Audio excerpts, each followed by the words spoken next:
이명직 목사님의 설교 가운데 그 활천에 실린 1934년 설교가 이 골방이라는 설교입니다.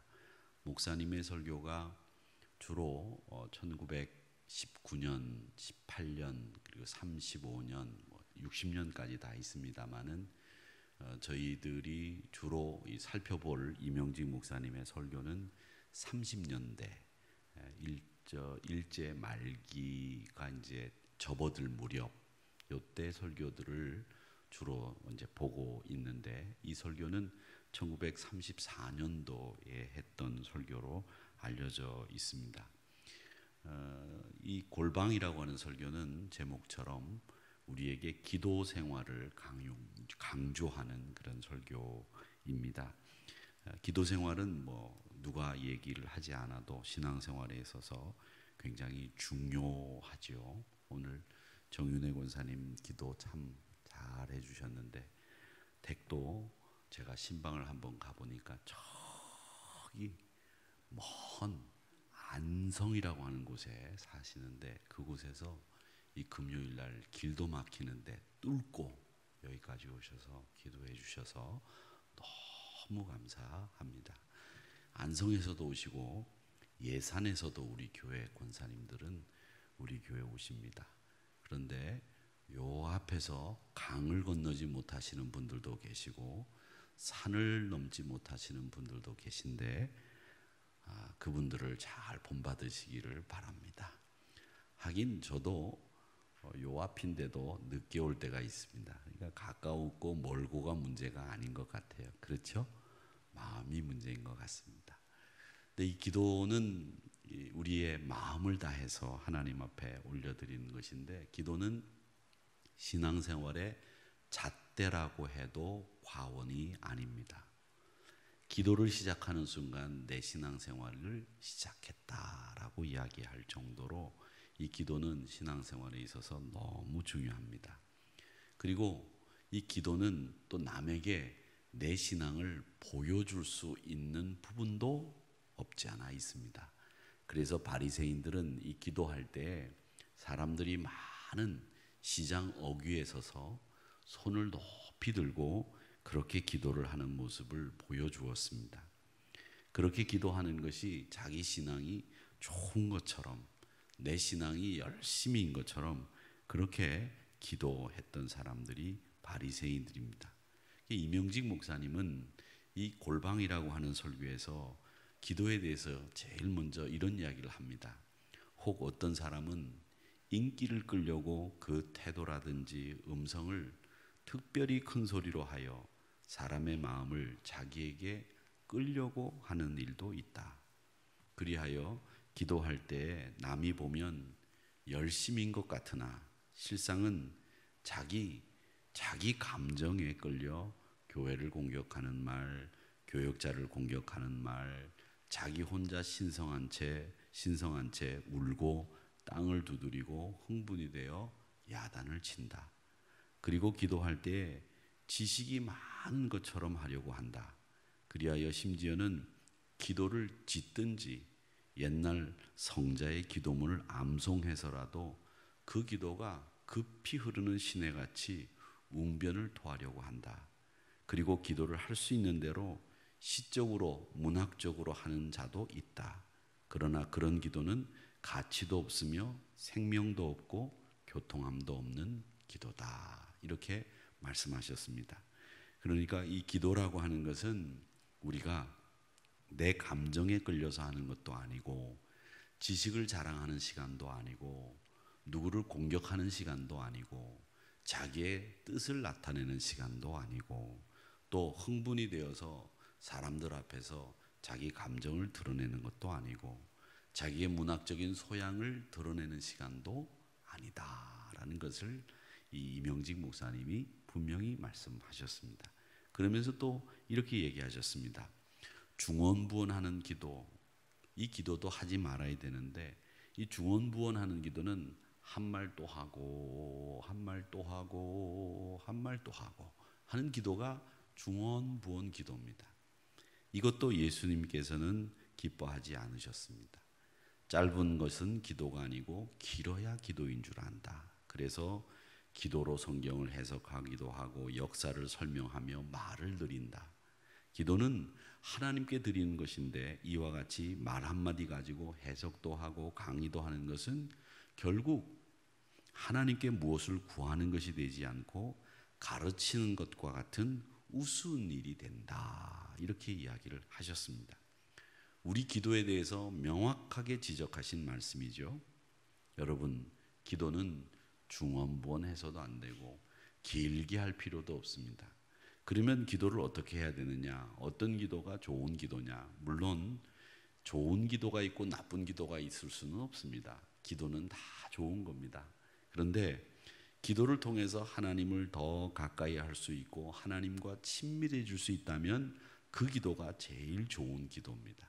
저는 그 기도, 여러분들이 기도하시면서 하나님을 가까이 할 수 있다, 하나님과 친밀해질 수 있다, 그러면 그 기도가 제일 기도인데 그 기도를 제가 이름을 붙였습니다. 뭐 있는 이름이지만 깊은 기도. 한번 따라해 봅시다. 깊은 기도. 따라하라는 말 하고 난 뒤에 따라하세요. 제가 깊은 기도하면 성질이 급해가지고 깊은 기도하면 그냥 바로 따라하지 마시고 따라하세요. 깊은 기도. 이게 맞는 타임이에요. 아셨죠? 네. 다시 한번 해보겠습니다. 깊은 기도. 이게 하나님과 친밀하고 하나님과 가까이 할 수 있는 기도를 우리는 깊은 기도다. 이렇게 이야기할 수 있습니다. 물이 깊은 곳에서 나오면 차고 시원하죠. 기도도 마찬가지입니다. 깊은 기도는 외식하지 않고 진솔한 기도고 실제 자기 사정을 아뢰는 기도고 중언부언하기보다는 해야 할 말 하고 또 하나님이 뭘 말씀하시는지 듣는 것이 진짜 기도입니다. 그러니까 기도는 내 말하는 시간이 아니라 하나님의 음성을 듣는 시간, 이게 깊은 기도다. 이렇게 말씀을 하셨습니다. 자, 그러면 이명직 목사님은 이 골방에 대해서 어떻게 설명을 하셨는가 하면, 골방은 어떤 곳이냐, 골방에서는 뭘 해야 되느냐, 이런 얘기를 하셨는데, 이 골방은 어떤 곳이냐? 여러분, 골방은 어떤 곳입니까? 지금 이제 우리가 살고 있는 주택이나 아파트 구조에는 골방이라고 하는 것이 거의 없습니다. 근데 예전에는 시골에 가보면 그 노할머니들이 앉아 계신 그 안방에 들어가 보면 벽장이 있어요. 그렇죠? 노할머니가 왕래하는 이렇게 문이 있고 쪽문이 이렇게 있는데 그 쪽문을 탁 열어놓고 그 앞에 앉아서 누가 들어오나 누가 나가나 다 보고 계십니다. 그러다가 서울에서 손주가 온다 그러면은 좋아라 하시면서 방으로 데리고 들어갑니다. 그런 다음에는 벽장을 열어서 그 벽장에 무지개 색깔 나는 동그란 사탕이 있어요. 옛날에는 그 시골에서 파는 사탕. 그 어떻게 무지개 색깔이 그렇게 곱게 나는지, 그것도 크기가 한 요만해요. 그거 하나 입에 물면 한 두세 시간은 넉넉하게 빨아먹을 수 있는 그런 사탕들이 잔뜩하니 그 안에 들어있습니다. 그거 꺼내서 주시고 그 다음 약과 꺼내가지고 주시고 그렇게 주는데 어떤 건 곰팡이도 쓸어있고 어떤 건 냄새도 나고 그렇지만 그거 받아가지고 맛있게 먹는 척이라도 해야 되지요. 그런 골방 같은 벽장이 있었고 또 다락방이 있었고 이런 것들이 있었는데 요즘에는 다락방도 없고 골방도 없고 아무것도 없습니다. 뭐만 있느냐? 다용도실, 탕비실, 세탁실, 이것만 있습니다. 그러니까 골방이 없죠. 근데 미국 영화 제가 워룸이라고 하는 영화를 소개해 드린 적이 있었습니다. 이 워룸은 미국 사람들이 2층으로 올라가는 그 계단 밑에 방을 워룸이라고 해가지고 그 밑에서 기도의 방으로 만들어 놓고 그 기도의 방을 전쟁하는 방이라고 워룸이라고 이름을 지었다. 제가 얘기한 적이 있었죠. 미국 사람들 가운데에서는 이렇게 2층 계단 밑에 있는 그 골방, 워룸, 기도룸으로 만들어 놓고 기도하는 분들이 많이 있습니다. 기도는 영적인 전투이기 때문에 전쟁하는 곳이다라는 이름을 붙여놓은 겁니다. 왜 전쟁하는 곳이냐? 여러분, 기도는 내가 하고 싶으면 하고 내가 하고 싶지 않으면 안 하는 것이 아니고요. 내가 하고 싶어도 못할 때가 있습니다. 언제? 마귀는 내가 기도하고 싶을 때 꼭 기도를 못하도록 막는다는 거죠. 그게 마귀의 장난입니다. 그래서 우리는 이 골방이 어떤 구조를 가진 곳이라기보다도 사실은 골방이라고 하는 곳은 어떤 곳이냐 하면 하나님을 만나는 곳이 여러분의 골방인 줄 믿습니다. 그 골방을 여러분들이 가지고 계셔야 됩니다. 그 자리가 어디든지 간에 하나님을 만나는 자리, 그 골방을 가지고 있어야만 우리 신앙생활이 제대로 영적 전투에서 승리할 수 있다는 겁니다. 이명직 목사님은 또 골방을 제시하는데 이 골방을 두 군데를 제시를 합니다. 말씀은 이사야서 26장 20절과 마태복음 13장 52절의 말씀을 근거로 해서 이 골방이 우리에게는 두 군데다 이렇게 이야기를 합니다. 제일 먼저 말씀하시는 곳이 이사야서 26장 20절의 말씀인데 우리 같이 한번 읽어보겠습니다. 시작. 내 백성아 갈지어다 내 밀실에 들어가서 내 문을 닫고 분노가 지나기까지 잠깐 숨을 지어다. 이 말씀을 근거로 해서 골방을 밀실이라고 먼저 말씀하셨습니다. 골방은 밀실이다. 이명직 목사님은 이 밀실이라고 하는 것을 뭐라고 말씀하셨느냐 하면 이 밀실에서 이사야서 26장의 말씀처럼 분노를 피하는 곳이다. 하나님이 우리에게 허락하신 골방은 분노를 피하는 곳이다. 이곳에서 무엇을 해야 되느냐? 분노를 피해라. 분노는 뭡니까? 환난입니다. 공고함입니다. 이런 것들을 피할 수 있는 곳이 어디냐? 하나님의 골방, 밀실이라는 겁니다. 그러니까 우리가 정말 하나님을 만나는 밀실에 들어가게 되면 환난을 피할 수 있고 분노가 지나갈 수 있도록 막을 수 있고 우리의 승리를 가져올 수 있다는 것을 이 이명직 목사님은 말씀하셨는데 이사야서 26장 20절의 말씀처럼 이 밀실과 골방은 우리의 곤란을, 우리의 분노를, 우리의 곤고함을 피해 나갈 수 있도록 만들어주는 곳이다 이렇게 말씀을 하셨습니다. 여러분, 노아의 방주는 노아에게 있어서는 밀실이었습니다. 대홍수의 환난을 이길 수 있는 밀실이었다는 거죠. 그러기에 여러분, 이 밀실을 통해서 여러분의 환난을 이길 수 있는 그 골방을 만들어 가시기를 주님의 이름으로 축복합니다. 그 다음에 또 하나 마태복음 13장 52절의 말씀인데 이 말씀에는 이렇게 되어 있습니다. 한번 또 읽어보겠습니다. 시작. 예수께서 이르시되 그러므로 천국의 제자된 서기관마다 마치 새 것과 옛 것을 그 곳간에서 내오는 집주인과 같으니라. 아멘. 이 말씀을 근거로 이 골방은 마태복음 13장 말씀처럼 곳간이다 이렇게 해석을 하셨습니다. 곳간. 이 곳간 안에는 새 것도 있고 묵은 것도 있다는 겁니다. 그곳에 들어오는 사람들에게는 하나님께서, 집주인인 하나님께서 빈손으로 내보내지 않는다는 거죠. 그곳에서 우리 삶이 충만하게 만들어주는 기도의 곳간이 되도록 만들어주신다 이 얘기입니다. 사랑하는 성도 여러분, 기도의 곳간, 이 밀실에서는 우리가 하나님으로부터 얻을 수 있는 많은 것들을 새 것이든 묵은 것이든 충만한 것들을 풍성하게 얻을 수 있는 곳이 이 밀실, 골방, 곳간이라고 하는 곳입니다. 기도를 통해서 여러분 축복의 통로를 여시기 바랍니다. 여러분의 곳간의 열쇠를 여시기를 바랍니다.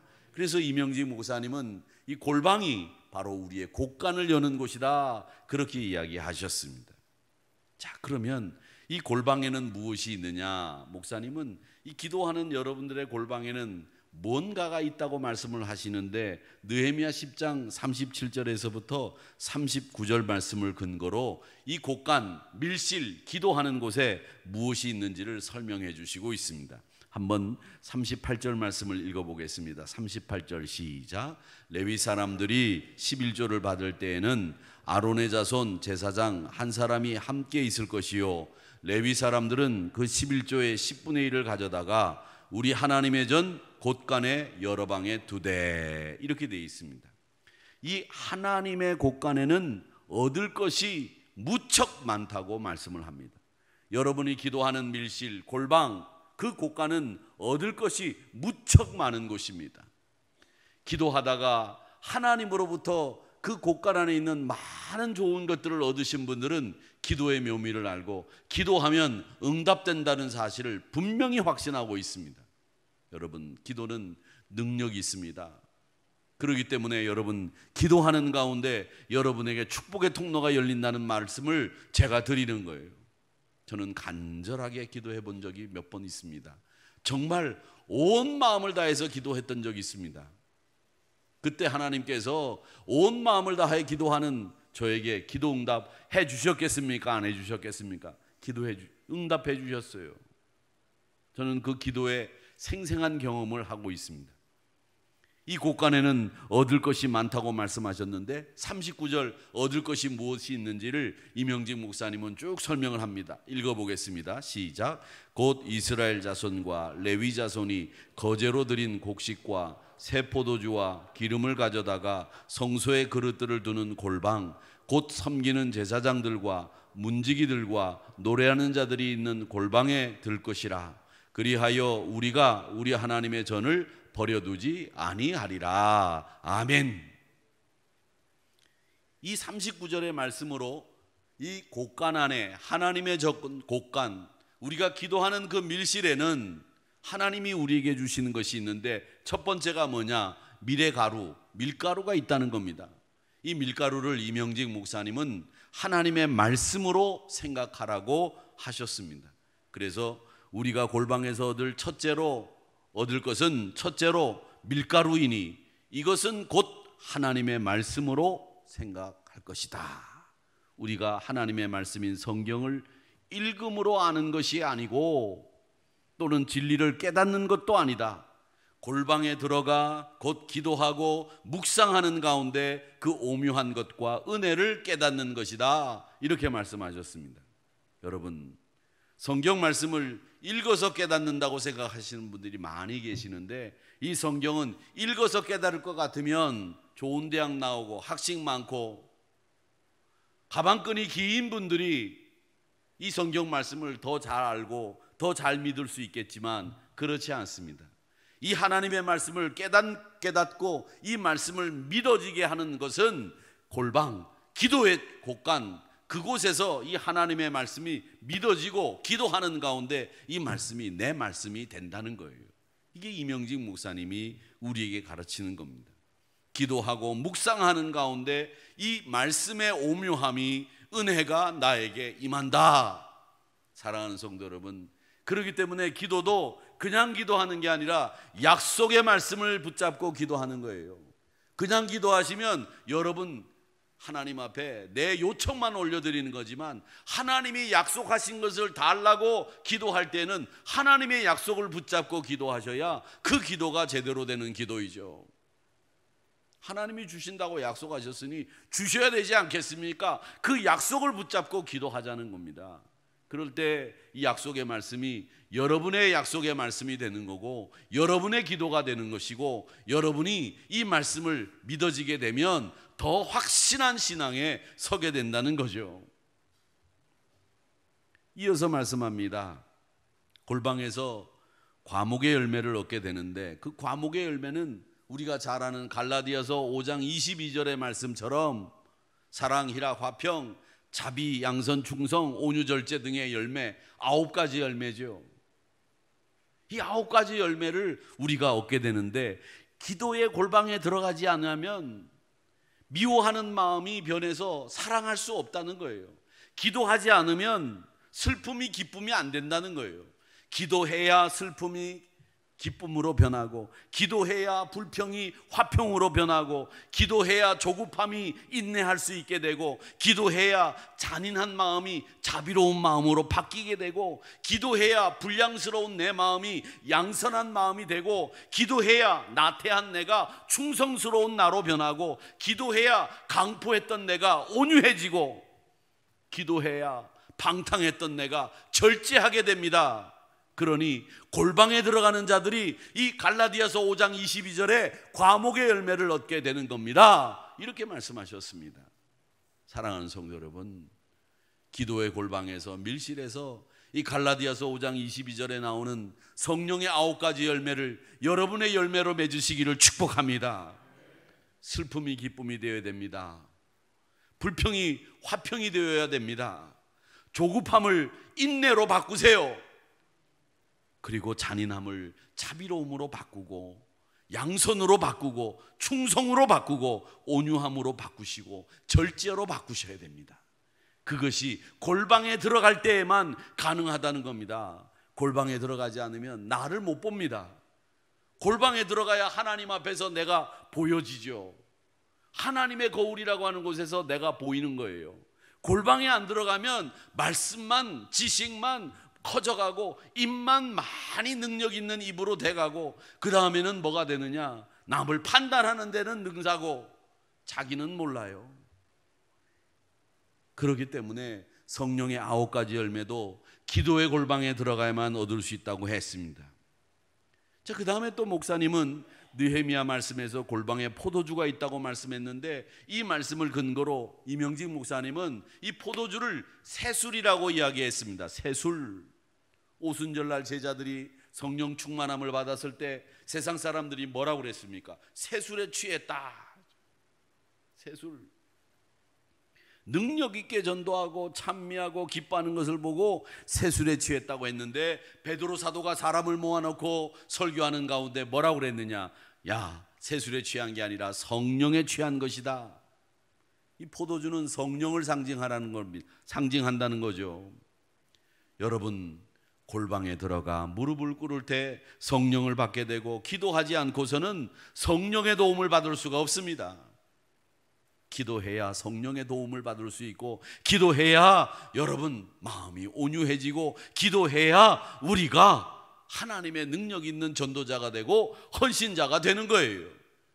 여러분이 아무리 똑똑하고 능력이 있다고 하더라도 기도하지 않고서 여러분의 열심으로 주의 일을 하면 언젠가는 진저리가 날 때가 있다는 거예요. 이게 번아웃이 되는 거예요. 그런 분들 저는 너무 많이 봤습니다. 자기 힘으로 하려고 하는 분들, 자기 능력으로 하려고 하는 분들, 처음에는 정말 양은 냄비처럼 뜨거워서 다른 사람이 옆에 가면 아 뜨거워 할 정도로 열심히 헌신합니다마는 시간이 지나고 나면 어디로 갔는지 흔적도 없어지는 분들, 자기 열심으로 하는 분들이. 여러분, 자기 열심으로 하지 마세요. 성령의 도우심으로 하시기를 축원합니다. 성령님이 여러분을 도와주셔야 돼요. 여러분이 성령님과 함께 동행할 때 그 일이 제대로 된 주의 일이 된다는 것을 잊지 마시기를 축복합니다. 그 다음으로 이명직 목사님은 이 느헤미야 말씀에 의거해서 기름이 있다고 했습니다. 기름은 불도 켜고 음식의 조화도 이루고 여러 가지 방면으로 사용하는 것인데, 약재로 사용하고 외적 치료도 하고 특히 내적 치료에도 사용된다. 곧 사람이 체증이 생기고 소화가 불량하면 기름을 복용한다. 오늘날 영적 체증자가 너무 많다. 어떤 사람은 형제와 형제 사이에 감정으로 체하였다. 서로 화목하지 못하고 서로 원망하는 모든 것으로 체한 사람들이 있다는 거죠. 그리고 이런 체한 것 때문에 소화가 안 되는 많은 사람들이 있다는 거죠. 여러분 보십시오. 자기가 가지고 있는 감정을 추스리지 못해서 체한 분들은 말씀이 귀에 안 들려요. 체했으니까 말씀을 먹어도 소화가 안 되는 거죠. 그런데 기름 한 잔만 마시면 뚫어진다는데, 그 기름이 뭐냐? 성령이 임하시면 감정이니 무엇이니 다 없어진다는 거죠. 여러분, 이 사람이 말이죠, 이 감정이라는 게 얼마나 사람들을 해롭게 하는지 몰라요. 그런데 우리 그리스도인들도 자기 감정을 자기가 통제할 생각을 안 하고 자기 감정이 끌려가는 대로 끄는 대로 가시는 분들이 참 많이 있어요. 여러분, 여러분의 감정도 여러분이 통제하셔야 됩니다. 그게 능력 있는 사람이에요. 그런데 그 감정을 통제하지 못해서 펑 터지는 분들이 많이 계세요. 그렇게 감정을 통제하지 못하시는 분들은 어떻게 되느냐? 대개 보면 어떻게 하시냐? 가다가 그냥 뒤로 넘어가요. 자기 감정을 통제하지 못하니까. 그러지 마세요. 그래서 영적 체증자가 이 감정도 통제를 하지 못한다는 거죠. 어떤 사람은 성경에 체증이 생겼다, 곧 처녀 잉태도 믿을 수 없고 부활도 믿을 수 없고 예수의 승천이나 재림도 믿어지지 않고 이적도 믿어지지 않고 성경이 하나님의 계시라는 것도 믿어지지 않도록 어떤 사람은 만성이 되고 어떤 사람은 급성이 되었다. 그러나 기도의 골방에 들어가서 성령의 기름을 마시며 신앙이 쌓이거나 오래된 병인 채기가 내려가게 되고 참으로 용맹스러운 신자가 되어야 한다, 그렇게 말씀하셨습니다. 사랑하는 성도 여러분, 여러분은 성경에 체한 것이 없습니까? 성경에 체하지 마셔야 됩니다. 성경을 잘 믿으셔야 됩니다. 우리가 아무리 똑똑하고 우리가 많이 알고 있다고 하더라도 이 하나님의 능력과 지식을 넘어설 수 없어요. 이 하나님의 지혜를 넘어설 수 없다는 겁니다. 그러니까 여러분, 사람들 간에 감정 가지지 마세요. 제발 감정 가지지 마세요. 가지지 마시고 너그러워지시기를 축복합니다. 너그러워지세요. 어른이라면 너그러워야죠. 죽는 일이 아니면 용서하시고 죽는 일이 아니면 한번 봐줘요. 뭘 끝까지, 원칙이니까, 내가 지금까지 그렇게 살았으니까. 지금까지 살다가 거기서 끝나요. 지금까지 그렇게 살았으면 이제 앞으로는 그렇게 안 살면 좀 어때? 지금까지 살았다고 또 앞으로도 그렇게 사셔야 돼요? 다른 건 하나도 못 지키면서 남한테는 꼭 지키라고 한단 말이죠. 그러지 마세요. 그리고 형제들 간에 감정 가지지 마세요. 친척들 간에 감정 가지지 마세요. 돈 때문에, 뭐 때문에 나를 무시해서 형제 간에도 친척들 간에도 왕래 안 하고 얼굴도 안 보고 전화도 안 받고 그런 경우들이 얼마나 많이 있습니까? 예수 믿는 사람들이 그렇게 해서 되겠어요? 여러분들이 먼저 용서하셔야지. 그래놓고 무슨 예수 믿는 사람이야? 너 그렇게 받아주지도 못하면서. 예수님 그렇게 하라고 하셨어요? 하나님 앞에 나와 예배드리기 전에 형제와 싸운 일이 있거든 먼저 가서 화해하고 하나님 앞에 나와서 예배드리라고 했는데 그 말씀 하나도 실천하지 못하고 맨날 죽으니 사니 짓고 볶고 그렇게 싸우면서 무슨 예배를 드리고 무슨 집사고 무슨 직분자예요. 형제 간에 감정 가지지 마세요. 영적인 체증이 안 내려갑니다. 그러니까 죽는 일 아니면 양보하세요.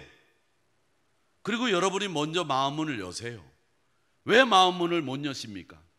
남 보고는 마음문 열으라고 해놓고 나는 마음문 안 열고 내가 먼저 다가가지 못하고 그러면서 무슨 예수 믿는다고 말이죠. 신앙 좋은 척 목사 앞에 와서는 목사님 목사님 그래요. 속다 보이게. 골방에 들어가서 기도하면 성경의 말씀이 믿어지는 체증이 내려가고 성경 말씀이 아멘으로 화답될 줄로 믿습니다. 성령이 우리 문제 해결의 열쇠입니다. 골방은 답답하고 무거운 분위기 자리가 아니에요. 골방은요, 오늘 목사가 설교하는데 야단치는 것처럼 설교하니까 기분 나쁘시죠? 이런 분위기 아니에요. 골방은 승리할 수 있는 곳이고 골방은 풍성한 곳이고 골방은 은혜의 자리고 골방은 축복의 통로가 열리는 자리인 줄 믿습니다. 그게 골방이에요. 그래서 이명직 목사님은 그 골방에는 향기가 있고 풍성한 것이 있고 새 것이 있고 묵은 것이 있으니 우리를 위해서 쌓여 있으니 담대히 골방으로 들어가자, 그렇게 말씀하셨습니다. 담대히 골방으로 들어가시기를 축원합니다. 제가 오늘 금요일 날은 이제 설교를 하면서 이제 준비를 할 때 금요일은 제가 설교를 좀 길게 해도 되니까 많이 준비를 해야지 그래가지고 준비를 했는데 제가 보니까 좀 길게 준비가 된 것 같아요. 다음 시간부터는 요만큼만 할게요. 아셨죠? 길죠? 길단 소리 했다간 또 목사 눈에 날까봐 길죠 그랬더니 눈치 차리고 가만히 계신데 길죠? 그럼 거기서 아멘 하시는 분이 있나 봤더니 우리 교인들은 역시 눈치가 빨라. 길죠? 제가 9시 20분까지 항상 끝내도록 설교 준비를 하겠습니다. 오늘은 조금 길어졌어요. 길고 내용이 많은데 제가 딱 줄여서 9시 20분에 딱 끝내고, 또 우리 기도해야 되잖아요. 그렇지요? 김은경 권사님 왜 이렇게 웃어요? 네. 20분에 딱 끝내고 또 우리 기도해야 되니까 우리 기도합시다. 또 찬양팀들이 오늘 찬양 준비를 열심히 하고, 제가 보니까 열심히 준비했으니까 찬양하면서 우리 또 기도도 해야 되니까 딱 정 목사님 20분에 끝내면 되죠? 네, 끝내면 됩니다. 목사가 말이야, 담임 목사 20분에 끝내면 되죠? 그러면 아닙니다, 목사님 더 하세요. 이래야지. 네. 우리 분위기 이래요. 목회실은 그냥 있는 대로 그대로 얘기하는 겁니다. 이게 낫죠, 그렇죠? 예. 좀 웃으라고 제가 분위기 이렇게 바꾸는데, 그래도 지금 아까 혼난 것 때문에 다 이렇게 긴장하고 계신 분들 계신데 괜찮습니다. 느헤미야 13장에 보면 이스라엘 백성들이 바벨론으로 포로로 끌려갔다가 돌아와 가지고 성전 재건을 합니다. 근데 그 성전 재건을 할 때 암몬 사람, 모압 사람인 산발랏과 도비아가 방해를 해요. 그 이야기를 이명직 목사님은 이 골방의 이야기에 접목을 해서 설명을 하십니다. 그러면서 이명직 목사님은 이 도비아와 산발랏이 우리의 골방을 마귀가 점령하듯이 이스라엘 백성들의 성전 재건을 방해했던 산발랏과 도비아와 같이 우리의 골방을 점령하고 뺏는다는 거예요. 그래서 이 산발랏과 도비아와 같은 이 마귀에게 우리의 골방을 뺏겨서는 안 된다, 이 얘기를 하시는 겁니다. 이 도비아는 암몬 사람, 모압 사람이라고 말씀을 드렸는데, 암몬과 모압 사람은 어떤 사람이냐면 이 아브라함의 조카 롯이 자기 딸들과 관계해서 낳은 사람들이 암몬, 모압 자손들입니다. 거기에 도비아와 산발랏이라는 사람이 있었는데, 이 죄의 자식들이었던 이 산발랏과 도비아가 하나님의 백성인 이스라엘 백성들이 성벽을 재건하고 성전을 수축하는 일을 방해했다는 거죠. 근데 도비아라고 하는 이름은 그 뜻이 하나님은 선하시다, 이런 뜻입니다. 그런데 이 친구가 아주 간사하고 아주 거짓만 일삼는, 술수만 일삼는 사람이었습니다. 그래서 나중에는 이스라엘 백성들 앞에 와가지고서는, 야, 내가 이 페르시아의 총독처럼 중요한 관직에 있는 사람인데 너희들을 도와줄 수 있어. 그러니까 내가 너희들 성전 짓는 일을 적극적으로 도와줄 테니까 걱정하지 마라. 그래 놓고 난 뒤에는 뒤에서는 이스라엘 백성들의 성전 건축을 방해하고 심지어는 짓지 못하도록 공작 정치를 했던 친구가 도비아입니다.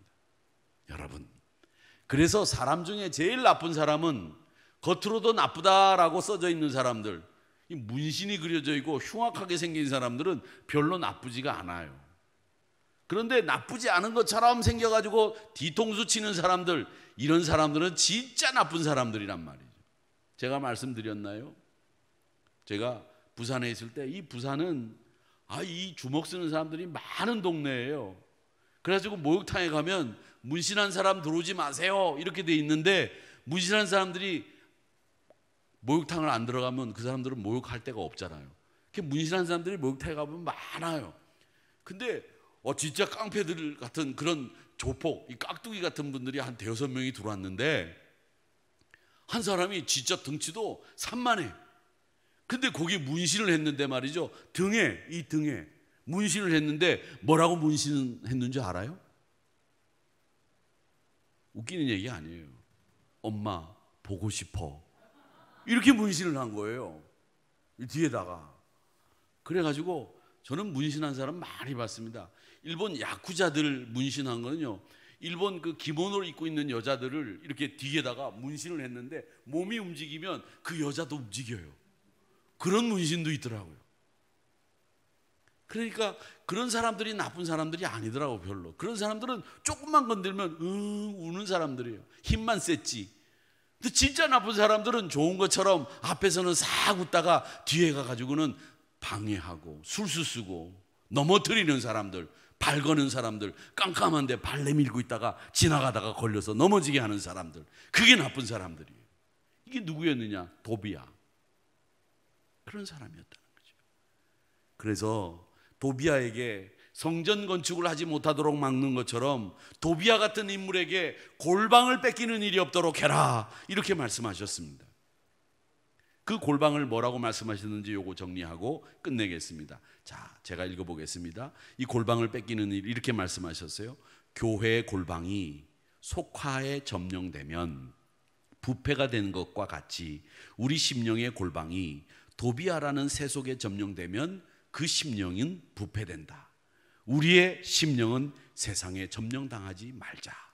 성경에는 세상을 사랑하지 말라고 하셨고, 세상으로부터 벗이 되지 말라고 하셨고, 세상을 본받지 말라고 하셨으니, 이와 같은 원칙을 어기는 그때는 그 마음이 도비야와 같은 세상의 위선과 멸망에 점령당하게 되는 것이다.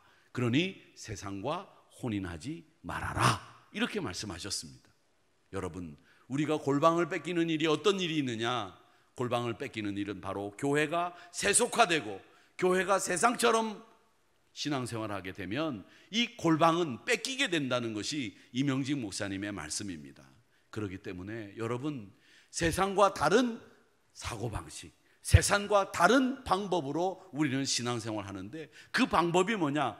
말씀의 방법, 하나님의 방법대로 살아가는 것.